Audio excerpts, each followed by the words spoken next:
이 시편 91편은 참 은혜가 넘치는 시편입니다. 이 시편 기자의 고백대로 저와 여러분은 높으신 하나님의 보호 아래 사는 사람입니다. 우리에게는 하나님의 보호하심이 있습니다. 이것이 우리의 믿음이고 우리의 감사고 우리의 찬송입니다.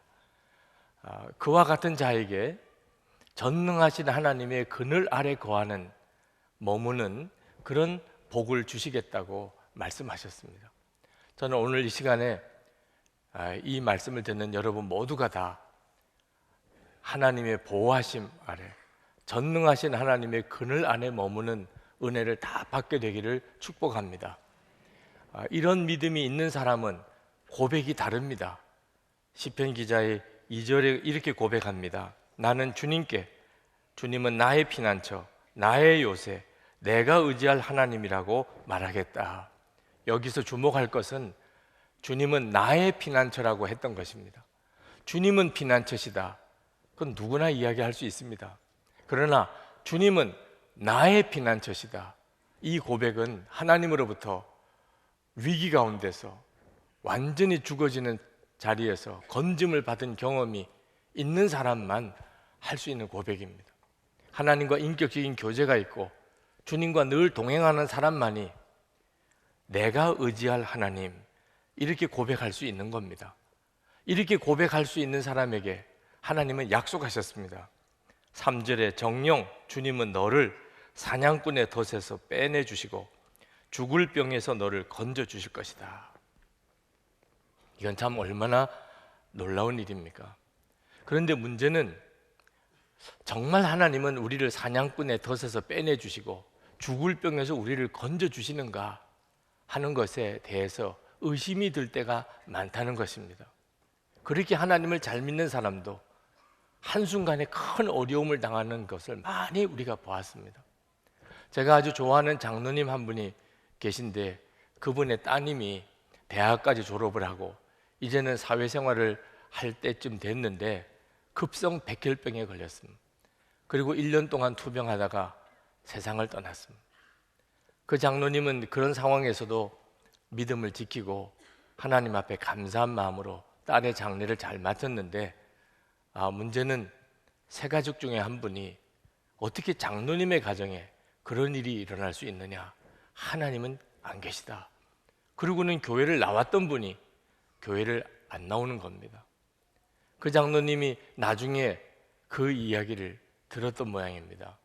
저를 찾아오셨어요. 제 방에 오셔서 봉투를 하나 가지고 꺼내 내미시더라. 보니까 사표입니다. 저는 장로 자격이 없습니다. 그 장로님의 사표를 테이블 위에 올려놓고 그 장로님과 함께 참 많이 울었습니다. 하나님을 신실하게 믿고 주위 사람들이 다 믿음이 좋다고 하는 그런 사람에게 어떻게 이런 어려움이 겹쳐 일어나는가, 참 안타까울 때가 많았습니다. 아마 여러분들도 그런 일을 앞으로 계속 경험하게 될 겁니다. 그때도 여러분은 나는 하나님의 보호하심 아래 있고 전능하신 하나님의 그늘에 머문다고 말할 수 있겠습니까? 여러분의 마음속에 의심이 일어나고 하나님의 약속이 헛것이라고 그렇게 생각이 될 때 여러분 하나님의 진실하심을 붙잡아야 됩니다. 하나님은 진실하시잖아요. 내가 지금 겪고 있는 상황은 어려워도 하나님은 진실하시지 않겠어요? 하나님이 진실하시다는 것을 진짜 믿는 사람은 그는 갑옷을 입고 방패를 가진 것과 같다고 시편 기자가 말합니다. 4절에서 이렇게 말합니다. 주님의 진실하심이 너를 지켜주는 방패와 갑옷이 될 것이다. 하나님이 진실하시다면 하나님이 약속하신 것은 반드시 이루실 거 아니겠습니까? 지금은 당장 내 눈에 그렇지 않아 보여도 하나님은 반드시 그 약속을 이루실 것이기 때문에 진실하신 것이죠. 여러분, 위기가 올 때가 있습니다. 말씀을 그대로 믿고 그렇게 살아보려고 해도 이게 아닌가 이런 생각이 들 때가 옵니다. 그때 하나님은 진실하시다. 그 약속을 반드시 지키신다. 이걸 꼭 붙잡으셔야 됩니다. 시편 91편에 보면 하나님은 우리를 두 가지 방법으로 보호하신다고 말씀하십니다. 하나는 갑옷과 그리고 방패와 물샐 틈 없는 성벽으로 둘러싸인 요새처럼 우리를 지켜 보호하신다. 하나님의 권능이죠. 그 어떤 대적도 나를 침공하지 못하도록 나를 보호해 주신다. 또 하나가 있습니다. 그것은 날개 아래 새끼들을 모아 품는 어미새입니다. 이건 하나님의 사랑입니다. 4절에 그 날개의 깃으로 우리를 덮으시는 하나님의 보호하심을 말씀하고 있습니다. 주님이 그의 깃으로 너를 덮어주시고 너도 그의 날개 아래로 피할 것이니. 요새는 이 성벽으로 둘러싸인 요새는 든든합니다. 그러나 날개, 어미새의 날개는 왠지 모르게 좀 나약해 보입니다. 그렇지만 어미새는 뜨거운 햇살이나 차가운 비바람을 고스란히 맞아가면서 그 날개로 새끼들을 지켜냅니다. 요새는 든든하지만 어미새는 푸근합니다. 폭풍우 속에 또 캄캄한 밤이 왔을 때 사방에 짐승 소리가 들려오는 그런 상황에서도 어미 날개 아래에 있는 새끼새는 그 마음이 편안합니다. 안전합니다. 그리고 행복합니다. 하나님이 이처럼 우리를 보호하십니다. 한쪽에는 권능과 한쪽에는 사랑으로 우리를 보호하신다. 그게 사실입니까? 물론이죠. 십자가가 그 증거입니다. 우리 모두에게 하나님은 십자가를 통해서 하나님이 우리를 보호하고 계시다는 것을 분명히 보여줍니다. 십자가는 하나님의 권능과 하나님의 사랑을 다 가지고 있습니다. 마귀가 죄로 인하여 우리를 넘어뜨리려고 그렇게 무섭게 달려들어도 십자가는 우리를 완벽하게 지켜냅니다. 방패요, 갑옷이요, 요새입니다. 마귀가 우리를 어떻게 할 수가 없게 십자가는 우리를 지킵니다. 십자가 속에는 하나님의 권능이 있습니다. 그러나 동시에 또 십자가는 우리가 낙심하고 좌절하고 외로워할 때 우리를 감싸 안아주는 하나님의 사랑입니다. 상상할 수 없는 하나님의 사랑, 그 사랑이 십자가에 있습니다. 그러므로 십자가의 은혜를 알고 예수님을 믿는 여러분, 여러분에게 어떤 어려움이 와도 여러분의 상황이 아무리 힘들어도 나는 하나님의 보호 아래 있고 전능하신 하나님의 그늘 아래 나는 머물고 있다고 담대하게 고백할 수 있게 되기를 바랍니다. 5절에서 9절까지 시편 기자가 그렇게 고백을 했습니다. 나는 밤에 찾아오는 공포를 두려워하지 않고 낮에 날아드는 화살을 무서워하지 않겠다. 흑암을 틈타서 퍼지는 연병과 백주에 덮치는 재앙도 두려워하지 않겠다. 왼쪽에서 1000명이 넘어지고 오른쪽에서는 10,000명이 쓰러져도 재앙이 가까이 오지 못할 것이다. 내게는 어떤 불행도 찾아오지 않을 것이다. 내 장막에는 어떤 재앙도 가까이 하지 못할 것이다. 이게 얼마나 담대한 고백입니까? 이것이 바로 믿는 사람인 것입니다. 그러나 이 말씀은 성도들에게 어떤 나쁜 일도 일어나지 않는다는 말씀은 아닙니다. 마귀가 참 교묘하죠. 이 은혜로운 말씀을 가지고 예수님을 시험했습니다. 성전 꼭대기에 세워놓고 예수님 보고 뛰어내려 보라고. 그러면 천사가 너의 발을 받쳐줄 거 아니겠느냐. 그게 시편 91편에 나오는 말씀입니다. 11절 12절에 그가 천사들에게 명하셔서 내가 가는 길마다 너를 지키게 하실 것이니 너의 발이 돌부리에 부딪히지 않게 천사들이 그들의 손으로 너를 붙들어 줄 것이다. 여러분, 때때로 마귀가 우리에게 똑같이 속삭입니다. 너가 이런 어려움을 겪는 거 보니 하나님이 계시지 않아. 하나님이 계셔도 너를 사랑하지 않아. 너 처지를 봐. 하나님의 약속과 다르잖아. 마귀가 계속해서 우리를 그렇게 넘어뜨리려고 속삭입니다. 여러분, 그때 분명히 아셔야 합니다. 하나님이 우리의 보호자시고 우리는 전능하신 하나님의 그늘 아래 머물고 있다는 것은 아무런 어려움이 없게 된다는 말이 아니라는 사실. 하나님은 그렇게 약속하지 않았습니다. 15절 말씀에 보면 하나님은 그런 고난 중에서도 우리와 함께 하시겠다. 그가 고난 받을 때에 내가 그와 함께 있겠다. 이것이 바로 하나님의 보호하심이고 전능자의 그늘입니다. 하나님이 함께 하시는 거예요. 내가 비록 지금 말할 수 없는 어려움에 빠져 있고 큰 위기에 내가 처해 있어도 하나님은 나와 함께 하신다. 그게 바로 하나님의 보호하심입니다. 여러분, 요셉이 형들에게서 인신매매를 당하고 애굽의 종으로 팔려갔습니다. 이거 얼마나 기가 막힌 일입니까? 어떻게 하나님이 보호하시고 전능자의 그늘 아래 있는 사람이 이런 일이 일어날 수 있겠습니까? 그런데도 성경은 그 요셉을 형통하였다고 말합니다. 창세기 39장 2절에 여호와께서 요셉과 함께 하심으로 그가 형통한 자가 되어 요셉이 억울하게 강간 미수범으로 몰려서 감옥에 갇히게 됐습니다. 이건 또 얼마나 비참한 일입니까?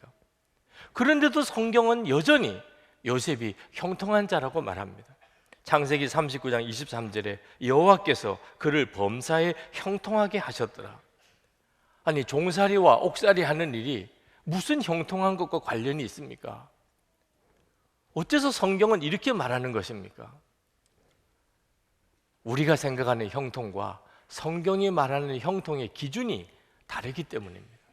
우리는 형통을 어떻게 생각하냐면 모든 일이 다 잘 될 때, 내가 원하는 학교도 갔고 내가 원하는 직장도 들어갔고 그리고 내가 돈도 많이 벌고 내가 성공해서 사람들에게서부터 높임을 받게 될 때 우리는 그걸 형통이라고 말합니다. 그러나 성경의 기준은 다릅니다. 성경은 어떤 때에 형통이라고 쓰느냐? 하나님과 함께 하는 사람을 형통하다고 말합니다. 하나님과 함께 하는 사람. 그래서 요셉이 형통한 겁니다.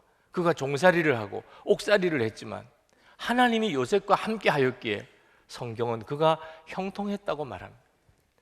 성경은 하나님이 정하신 목적지를 향하여 그 목적지를 향하여 한 걸음 한 걸음 더 다가간 경우에 이걸 형통하다고 말합니다. 요셉은 인신매매를 당하고 종살이를 하고 억울하게 강간 미수범 누명을 쓰고 옥살이를 했지만 요셉의 삶은 하나님이 정하신 애굽의 총리가 되어서 야곱의 가족들을 다 구원하고 7년 기근 때에 주위에 있는 사람들을 다 먹이고 살리는 일을 감당하게 하려고 하나님께서 정하신 그 목적지를 향하여 가고 있는 중이었습니다. 그러니까 형통한 거죠. 여러분, 여러분의 인생도 잘 분별해야 됩니다. 내가 지금 형통한가? 하나님이 나를 보호하고 계시나? 내가 지금 전능하신 하나님의 그늘 아래 머물러 있는가? 주님이 함께 하시는 것이 열쇠인 것입니다. 주님이 나와 같이 계시다. 내가 그것을 믿는다고 한다면 그러면 여러분은 하나님의 보호하심 아래 있는 겁니다. 저의 처조부 되시는 박용익 목사님이라고 계십니다. 참 훌륭하신 목사님이십니다. 그 목사님이 어떤 목회를 하셨는지 그 손녀가 되시는 권사님이 저에게 한 가지 일화를 들려주셨습니다. 서울에 있는 중앙교회 담임하실 때 그때 교회 내분이 굉장히 심했습니다.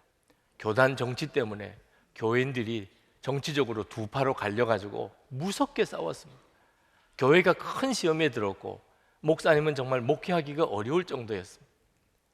그 어릴 때 그 권사님이 할아버지 찾아서 그 교회를 가보면 할아버지는 언제나 예배당에 계셨다는, 예배당 강단 앞에 가만히 거적대기를 깔아놓고 거기에 무릎을 꿇고 통곡을 하고 울고 계시더라는, 그걸 몇 번이나 봤대요. 할아버지 찾아서 교회 가보면 할아버지는 언제나 예배당에 가서 거기서 가만히 위에 무릎을 꿇고 그렇게 통곡하고 울고 기도하시더라. 그런데 그러고 몇 개월이 지나면 언제 싸웠냐는 듯이 교인들의 분란이 다 가라앉아 버리더라. 여러분, 도무지 끝날 것 같지 않은 고난, 도무지 해결될 것 같지 않은 어려움, 그런 순간이 오지만 그래도 하나님은 여전히 함께 계십니다. 우리에게 열쇠는 나와 여전히 함께 계시는 그 하나님을 바라보는 것입니다.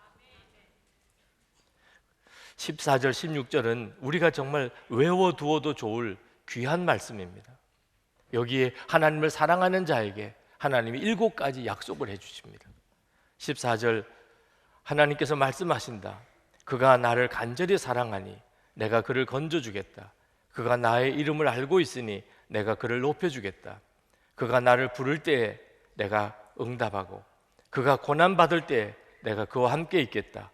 내가 그를 건져주고 그를 영화롭게 하겠다. 내가 그를 만족할 만큼 오래 살도록 하고 내 구원을 그에게 보여주겠다. 아멘입니다. 이것이 우리에게 허락하신 하나님의 약속의 말씀입니다. 우리가 이 약속의 말씀을 날마다 선포하고 살아야 됩니다. 물론 어떤 때는 이 약속의 말씀이 믿어지지 않을 때가 올 수 있습니다. 휘청거리는 순간도 올 수 있습니다. 그때 여러분이 상황을 보지 말아야 됩니다. 상황을 보니까 휘청거리는 겁니다. 우리를 건져주시고 높여주시고 기도에 응답하시고 고난 중에 함께 하시고 영화롭게 하시고 오래 살게 하시고 구원을 보여주시는 하나님, 그 하나님을 바라봐야 됩니다. 그리고 시간이 지나고 나면 맞아, 하나님 말씀대로 됐어, 그렇게 고백하게 됩니다. 시편 91편 하면 생각나는 책이 전능자의 그늘이라는 책입니다. 여러분도 서점에 가보면 전능자의 그늘이라는 제목의 책을 찾으실 수 있습니다. 짐 엘리엇 선교사님의 일대기를 쓴 거죠. 짐 엘리엇 선교사님은 미국의 시카고에 있는 아주 기독교 명문 대학인 휘튼 대학의 수석 졸업자입니다. 그는 남미 에콰도르라고 하는 나라에 선교를 하고자 하는 그런 마음의 부름을 받았습니다. 그래서 동료 선교사 4명과 함께 그 에콰도르의 아우카족이라고 하는 가장 사람들이 다가가기 어려운 그런 족속에게 복음을 전하러 갔다가 1956년 1월 8일 창에 찔려서 5명의 선교사가 순교합니다. 그건 그때 당시에는 엄청난 충격적인 사건이었습니다. 이런 일을 만나면 우리는 진짜 하나님이 우리를 보호하시는 게 맞나? 정말 하나님은 전능하신 하나님의 그늘 아래 우리가 머물러 있는 게 맞나? 이 말씀이 진짜 사실인가? 의심하는 마음이 일어나게 됩니다. 실제로 라이프라고 하는 잡지에서 그때 그 사건을 가지고 10페이지에 달하는 기사를 썼습니다. 그리고는 거기에 이런 질문을 달았습니다. 이 얼마나 불필요한 낭비인가? 우리 한국에 아프가니스탄에 순교자가 났을 때 그때 온 매스컴이 도대체 이 얼마나 어리석은 일인가라고 떠들고 교회를 공격했었던 적이 있었죠. 똑같은 질문이 나왔어요. 이 얼마나 불필요한 낭비인가? 여기에 대해서 답을 해야 되겠기 때문에 짐 엘리엇의 아내 엘리자벳 엘리엇이 전능자의 그늘이라는 책을 쓴 겁니다.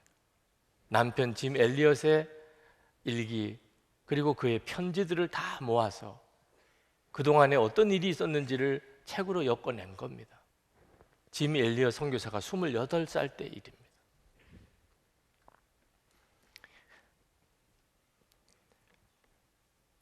엘리자벳은 그 전능자의 그늘에서 이렇게 대답합니다. 낭비라니요. 나의 남편은 온 생애를 이것을 위해 준비했던 사람입니다. 그는 자기의 책임을 수행한 그리고 자기 목표를 달성하고 죽은 행복한 사람입니다. 짐 엘리엇의 대학 시절의 일기에 이런 부분이 나옵니다. 하나님, 이 쓸모없는 나무 계피에 불을 붙여주소서. 그리고 주를 위해 타게 하소서. 나의 삶을 소멸하소서. 나의 하나님이여, 이것은 주의 것이니이다. 나는 오래 살기를 원치 않습니다. 오직 풍성한 삶을 살게 하소서. 당신과 같이 주 예수님이여. 그는 편지에서 이렇게 썼습니다. 결코 잃어버릴 수 없는 것을 얻기 위해 지킬 수 없는 것을 버리는 자는 결코 어리석은 자가 아니다. 지미 엘리엇은 어떻게 하다가 순교한 사람이 아닙니다. 도망가다가 그가 죽은 사람도 아닙니다. 그는 이미 하나님의 보호하심 아래 있었고 전능자의 그늘 안에 머물러 살던 사람입니다. 그가 순교할 때도 마찬가지였습니다. 그는 그 순간에도 여전히 전능자의 그늘 아래 있었습니다. 그 아내 엘리자벳은 그 뒤에 남편을 죽인 아홉 가족에게 다시 들어갑니다. 들어가서 그 족속의 여자들을 돌보는 일을 합니다. 이 일이 이 아홉 가족에게는 충격이 되었습니다. 우리가 창을 찔러 죽인 그들의 아내라는 거예요. 어떻게 이런 일이 있을 수 있나? 우리는 그 남편을 죽였는데 저들은 어떻게 와서 우리 족속의 여자들을 돕고 있느냐? 또 하나 그들이 늘 마음에 견딜 수 없는 괴로움이 되었던 것은 그 선교사들을 죽이고 보니까 그 선교사들이 총을 가지고 있었습니다. 총이 어떤 건지 그들도 압니다. 우리가 창을 들고 그들에게 달려갈 때 그들이 얼마든지 총을 쏠 수 있었던 거죠. 근데 그들은 총을 쏘지 않았어요. 이게 도대체 어떻게 된 일인가? 아홉 가족의 양심이 그들을 괴롭게 했습니다. 결국은 엘리자벳을 청하여서 도대체 우리에게 하고 싶은 이야기가 뭔지를 듣겠다고 그랬습니다. 복음을 전했습니다. 아홉 가족이 다 예수님을 영접했습니다. 10년 뒤에 그 5명의 선교사를 살해했던 장본이었던 키모는 부족 최초의 목사가 됐고 또 한 사람인 만카이는 장로가 됩니다. 엘리엇이 순교한 지 36년이 지나서 1992년에 아홉 가족의 언어로 신약 성경이 완역이 되어서 봉헌 예배가 드려집니다. 하나님이 보호하지 않은 것입니까? 짐 엘리엇이 아홉 가족의 창 끝에 죽은 것이 하나님이 보호하심이 없어서 그랬습니까? 순교하는 그 시간에도 그들은 전능자의 그늘 아래 있었던 겁니다. 그래서 순교의 길을 갈 수 있었어요. 이 이야기는 수많은 하나님의 종들을 일으켜냅니다. 우리 한국에도 그래요. 여러분 안수연 형제를 아십니까? 그 청년 바보 의사라는 책의 주인공입니다. 그는 33살에 아주 이른 나이에 세상을 떠났지만 얼마나 많은 사람들에게 하나님의 사랑을 심어주고 갔는지 모릅니다. 그의 글을 모은 두 번째 책, 그가 사랑한 것들이란 책에 그 일기 속에 바로 이 짐 엘리엇과 엘리자벳과 그 자녀들의 이야기가 나옵니다. 무모할 것 같은 5명의 선교사가 무참하게 죽었습니다. 그런데 그 뒤에 일어나는 선교의 열매는 상상할 수가 없었습니다. 그래서 이 안수현 형제가 일기 속에 나도 그와 같이 살고 싶다고 했습니다. 나도 그와 같이 살고 싶다. 그리고 실제로 안수현 형제는 그렇게 살았습니다. 호주에 이홍규라고 하는 분이 있습니다. 교민이죠. 그분은 사랑하는 딸을 잃었습니다. 너무 이쁘고 너무 공부도 잘했는데 그만 급성 간염으로 죽었어요. 너무 그것이 고통스러워서 그는 기도도 못하고 하나님의 사랑을 믿을 수가 없었습니다. 그런데 어느 날 그가 스티브 네이트라고 하는 사람의 간증을 듣게 됩니다.